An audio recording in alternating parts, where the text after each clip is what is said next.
जय जिनेंद्र।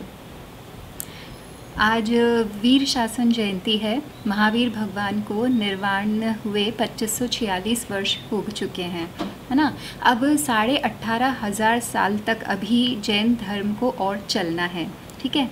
तो आज हमारी जिम्मेदारी बनती है कि हम ऐसी कोशिश करें कि हमारी जो आने वाली जनरेशन है उनमें धर्म के संस्कार आरोपित हों, है ना। क्योंकि हमारी अपनी नैतिक जिम्मेदारी बनती है कि हम महावीर भगवान के इस शासन को जो है आगे तक बढ़ाएं, है ना। तो आज का जो ये एपिसोड है ये उन कपल्स के लिए है जो कि बच्चे के लिए प्लानिंग कर रहे हैं, उन गर्भवती महिलाओं के लिए भी है जो कि अभी गर्भवती हैं और मतलब कि बच्चा जिनके होने वाला है, ठीक है। तो एक्चुअल में क्या है कि हर चीज़ की तैयारी आपको पहले से करनी होती है। यदि हम पहले से इस चीज़ की तैयारी करें और यथासंभव चीज़ मतलब जो भगवान का गर्भ कल्याणक की महिमा है, यदि उसको कपल जो है जो कि प्लानिंग कर रहा है बच्चे की, वो यदि इसको कंटिन्यूएशन में सुने 6 महीने पहले से, प्लानिंग जब आपको करना है बच्चा उसके 6 महीने पहले से यदि वो कंटिन्यूअसली इसको सुने, है ना। साथ ही जो गर्भवती महिला है वो पूरे गर्भ काल तक यदि इस महिमा को सुने तो इसका असर निश्चित तौर पर बच्चे पर पड़ता है ना। तो बच्चा जो है स्वस्थ होगा, सुडौल होगा, उसकी कीर्ति फैलेगी, यश कीर्ति का भी उदय होगा, है ना। तो इसलिए हम आज का जो ये एपिसोड है ये उन्हीं के लिए स्पेशली बनाया गया है, ठीक है। अभी अगर मैं आपको बोलूं कि आप गर्भ कल्याणक की महिमा को पढ़ें तो आजकल की जनरेशन के पास में इतना समय नहीं है कि वो उठाकर इसको पढ़ सके।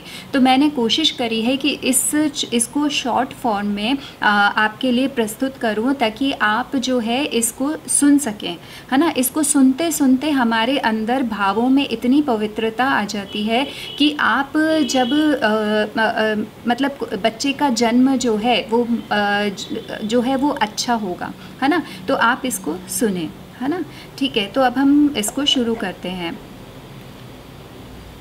जब तीर्थंकर भगवान का गर्भावतरण होता है, यानी कि जब तीर्थंकर भगवान गर्भ में आते हैं तब गर्भ कल्याणक मनाया जाता है। सौधर्म इंद्र अपने दिव्य अवधि ज्ञान से भगवान के गर्भ में आने के समय को निकट जानकर कुबेर को तीर्थंकर के माता पिता के घर प्रतिदिन सुबह, दोपहर, शाम और मध्य रात्रि में 4 बार 3.5 करोड़ रत्नों की वर्षा करने की आज्ञा देते हैं। यानी कि इंद्र जो है वो कुबेर को 3.5 करोड़ रत्नों की वर्षा करने के लिए आदेश देते हैं। कब? दिन में 4 बार। किसके घर पे? जहाँ पे कि तीर्थंकर भगवान को पैदा होना है, जहाँ पे तीर्थंकर भगवान का जन्म होना है, ठीक है। रत्नों की वर्षा जन्म होने तक निरंतर होती है। यानी कि रत्नों की वर्षा कब से शुरू हो जाती है? 6 महीने पहले से, गर्भ में आने के 6 महीने पहले से ये रत्नों की वर्षा चालू होती है। और 6 माह के उपरांत जो है तीर्थंकर जब माता के गर्भ में आने को होते हैं तब तीर्थंकर की माता को रात्रि के अंतिम प्रहर में, यानी कि रात्रि का जो अंतिम प्रहर होता है उसमें उनको अत्यंत सुहावने, मन भावन और आह्लादकारी एक के बाद एक 16 स्वप्न जो है दिखाई पड़ते हैं, है ना। तो पहले तो बात हो गई कि रत्नों की वर्षा होती है, कब से शुरू हो जाती है? 6 महीने पहले से, जो कि कब तक चलती है? जब तक कि भगवान का जन्म नहीं हो जाता। यानी टोटल मिला के 6 मंथ्स पहले और 9 मंथ्स ये, तो 6 + 9 = 15 मंथ्स तक ये वर्षा होती है। कब तक होती है? कितने दिन में कितनी बार होती है? दिन में 4 बार होती है, ठीक है। और कितने रत्नों की वर्षा एक समय में होती है? तो 3.5 करोड़ रत्नों की वर्षा जो है एक समय पर होती है, ठीक है। अच्छा, फिर उसके बाद में दूसरी बात ये कह रहे हैं कि जब तीर्थंकर भगवान गर्भ में आने वाले होते हैं तब क्या होता है? रात्रि के अंतिम प्रहर में जो है माता को शुभ 16 स्वप्न दिखाई देते हैं, है ना। तो ये स्वप्न जो है तीर्थंकर के गर्भावतरण के संसूचक होते हैं। यानी कि इनसे ये पता लगता है कि तीर्थंकर भगवान का जन्म होने वाला है। इनकी सर्वोपरि विशेषता एवं महत्व यही है कि ये सारे स्वप्न रहस्यों से भरे हुए होते हैं। इनके उद्घाटन में जिनेश्वर का संपूर्ण भविष्य झलकता है, यानी कि इन स्वप्नों के द्वारा तीर्थंकर बालक कैसे होगा, कैसे आगे उनका भविष्य होगा, ये पूरा उनका सब इन स्वप्नों में झलकता है। ये स्वप्न भावी तीर्थंकर की प्रतिभा और प्रभाव को प्रदर्शित करते हैं। ठीक है। अच्छा, अब इन 16 स्वप्न कौन कौन से हैं तो ये हम देखते हैं। सबसे पहला आता है 4 दांतों वाला उन्नत गज, यानी कि स्वप्न में क्या दिखता है, हाथी। हाथी कैसा होता है, 4 दांत वाला हाथी होता है। फिर श्वेत वर्ण का उन्नत स्कंध वाला वृषभ, वृषभ यानी बैल, है ना। उछलता हुआ सिंह, कमल सिंहासन पर स्थित लक्ष्मी, सुगंधित भव्य मंदार पुष्पों की 2 मालाएं, नक्षत्रों से परिवेष्टित चंद्रमा, उदयाचल पर अंगड़ाई भरता हुआ सूर्य, स्वच्छ जल से पूरित 2 स्वर्ण कलश, जलाशय में क्रीडारत 2 मछलियाँ, है ना। स्वच्छ जल से भरपूर जलाशय, गंभीर घोष करता हुआ सागर, मणिजटित सिंहासन, रत्नों से प्रकाशित देव विमान, नागेंद्र भवन, रत्नों की विशाल राशि और निर्धूम अग्नि, है ना। तो ये 16 स्वप्न माता को दिखाई देते हैं। तो माता जब इनको देखती है स्वप्नों को, तो वो हर्ष विभोर हो उठती है और बड़ी कौतूहल और जिज्ञासा से वो अपने पति के पास पहुंचती है, उन्हें इन स्वप्नों की जानकारी देती है और जिज्ञासा प्रकट करती है कि ये इनका क्या विश्लेषण है, मतलब इनका क्या अर्थ है। तो जो तीर्थंकर के पिता हैं वो निमित्त ज्ञान से के बल पर इन स्वप्नों का जो है विश्लेषण करते हैं, उनका फल जो है अपनी पत्नी को बताते हैं। और भावी तीर्थंकर भगवान के गर्भावतरण की कल्पना में वो दोनों आनंद विभोर हो उठते हैं। ठीक है। तो इन स्वप्नों का क्या महत्व है ये अब हम देखते हैं। सबसे पहले उन्होंने क्या देखा था, हाथी, है ना।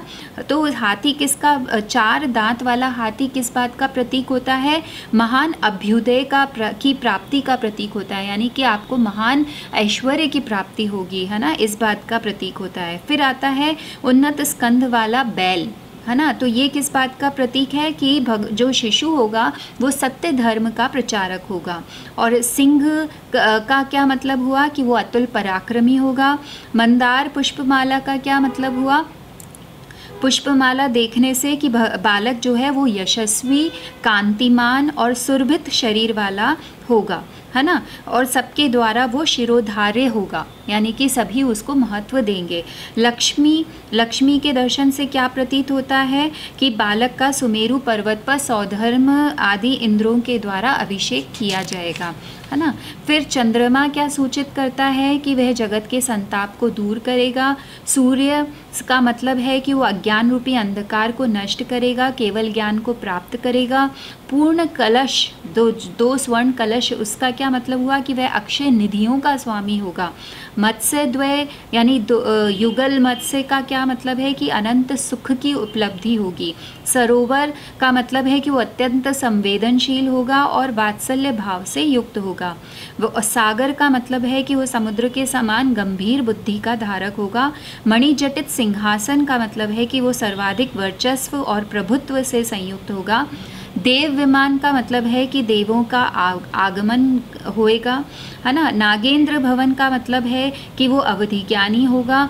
रत्न राशि का मतलब है कि बालक सम्यक दर्शन, सम्यक ज्ञान और सम्यक चारित्र रूपी रत्नत्रय को धारण करेगा।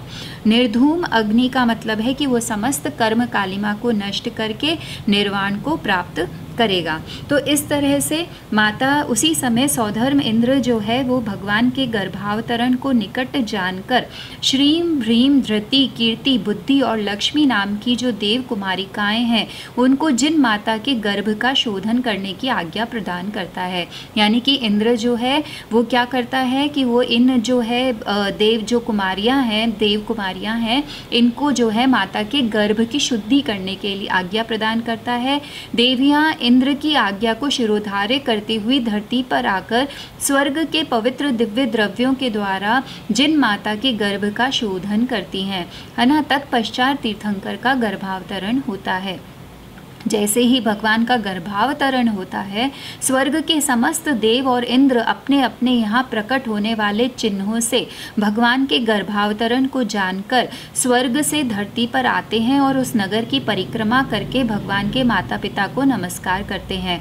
क्या मतलब हुआ इसका कि जब भगवान का गर्भावतरण होता है तो इंद्रों के महलों में जो है कुछ ऐसी विशेष सूचनाएं सूचित होती हैं जिसके द्वारा वो ये जान लेते हैं कि भगवान का गर्भावतरण हुआ है।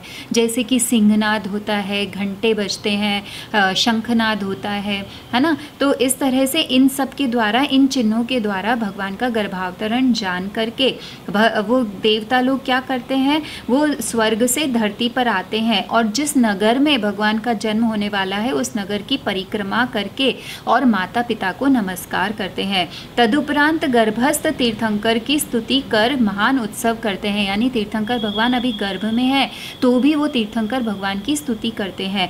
भगवान के गर्भ कल्याणक का उत्सव पूर्ण करके सौधर्म इंद्र दिक् कुमारी देवियों को जिन माता की सेवा में नियुक्त करता है, फिर समस्त देवों के साथ अपने अपने स्थान पर लौट जाता है। यानी कि जो दिक् कुमारी देवियां हैं उनको वहाँ पर माता की सेवा के लिए छोड़ा जाता है। ये दिक् कुमारियाँ भगवान के गर्भावतरण से जन्म तक जिन माता की सेवा में अनुरक्त रहती हैं, यानी कि माता की सेवा करती हैं, जिन माता का गर्भकाल देवियों के साथ आमोद प्रमोद और धर्म चर्चा में बीतता है। यानी कि माता का जो समय है वो कैसे बीतता है, उन देवियों से बातचीत करने में और आमोद प्रमोद और धर्म चर्चा में बीतता है। 9 माह पूर्ण होने पर भगवान का जन्म होता है। प्रसूति का कार्य भी दिक् कुमारी देवियाँ करती हैं। ठीक है, तो ये जो हमने जो ये गर्भावतरण गर्भ कल्याणक की महिमा सुनी है, इसको यदि हम पूरा टाइम सुनते हैं गर्भ के दौरान, तो इससे जो है हमारे भीतर जो बच्चा पैदा होने वाला है उस पर उसके सुसंस्कार पड़ते हैं, है ना, अच्छे संस्कार पड़ते हैं। तो इसका फल क्या होगा कि हमें भी ऐसे ही बालक की प्राप्ति होगी जो कि कैसा होगा, गंभीर होगा, यशस्वी होगा, कीर्तिमान होगा, उसका अच्छा स्वस्थ शरीर होगा, है ना, और जो सूर्य के समान तेजस्वी होगा। और यही सब चीज़ें हर माता चाहती है अपने बालक के अंदर होना, है ना। तो यदि आप भी चाहते हैं कि हमारे यहाँ जो बालक पैदा हो वो इतना ही तेजस्वी हो, तो आपको उसकी तैयारी गर्भ काल के 6 महीने पहले से ही शुरू करनी पड़ेगी। तो जो कपल हैं, हस्बैंड वाइफ, वो दोनों ही इस महिमा को सुने, वो सर्वश्रेष्ठ है। ठीक है, क्योंकि क्या होता है कि बालक का जन्म जो है माता पिता के रजवीर्य से मिलकर उत्पन्न होता है। तो इसलिए दोनों यदि इस महिमा को सुनेंगे तो ऑफकोर्स इसका इफ़ेक्ट जो है वो बालक पर अवश्य पड़ेगा। ठीक है, और जो गर्भकाल है उस दौरान जो है वो गर्भवती महिला जो माता है वो इस महिमा को सुने। ठीक है, तो ये आपको कब तक सुनना है, ये आपको 8वां महीना जब हमारा लास्ट होता है तब तक हमको इस गर्भ कल्याणक की महिमा को सुनना है। शेष जब 9वां महीना लगता है तब हम जो है जन्म कल्याणक की महिमा को सुनेंगे। ठीक है, तो आगे ये एपिसोड हमारा लंबा हो जाएगा, तो इसलिए हम इसमें जन्म कल्याणक की महिमा नहीं बता रहे हैं, हम आगे वाले एपिसोड में जो है उसको लेंगे। ठीक है, जय जिनेंद्र।